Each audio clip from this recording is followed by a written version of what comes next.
Hello, welcome to A Few Minutes with Esther. I'm Buddy Pennington, pastor of Westville Assembly of God in Holmes County, Florida, the host for the study. We're going to wind up the study on the book of Esther with this video. We'll be finishing out chapter number 9 and doing all of chapter 10 with this one. At the conclusion of our story, Esther and Mordecai have appealed to King Xerxes to allow the Jews to protect themselves. He gave a decree stating that they could do so, and they became victorious over those people who were intending them harm and evil through Haman's plot to get rid of all of the Jews. As the story concludes, a festival is created. The festival is called Purim, P-U-R-I-M.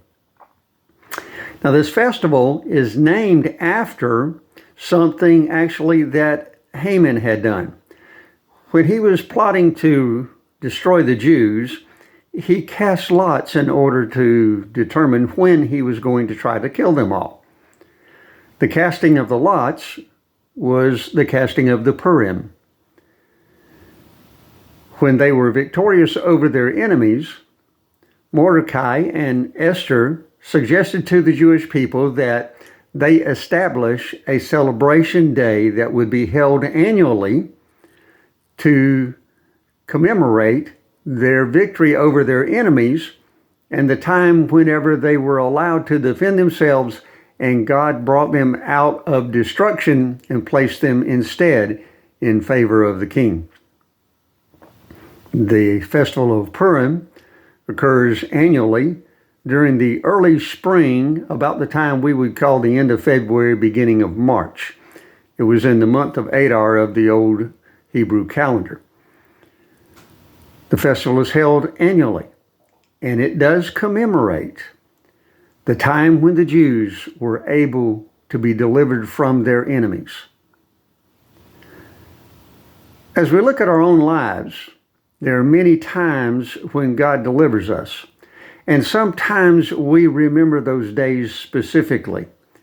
Now, we may not have a festival or throw a big party to be able to celebrate the fact that He has delivered us, but we do remember when it happens. The festival of Purim reminds the Jews of God's protection and His help in delivering them from the evil plot of Haman. I want to encourage you. Remember the times that God protects you. Remember when He delivers you.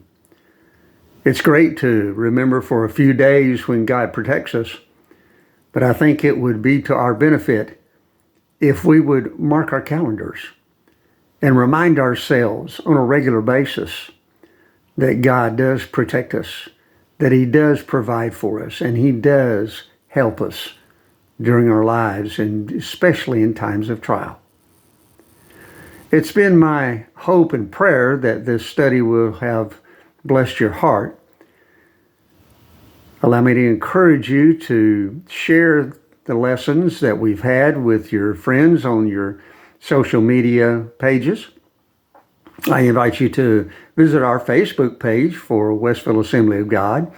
It's Westville AG at 2513 Cypress Street. Next week, we're going to begin a new study, and that study will be 1st and 2nd Peter. Chronologically speaking, we'll deal with 1st Peter to begin. Until that time, you might want to read 1st Peter out of the New Testament. May God richly bless you until the next time, whenever we get together with each other for A Few Minutes with Peter. God bless you.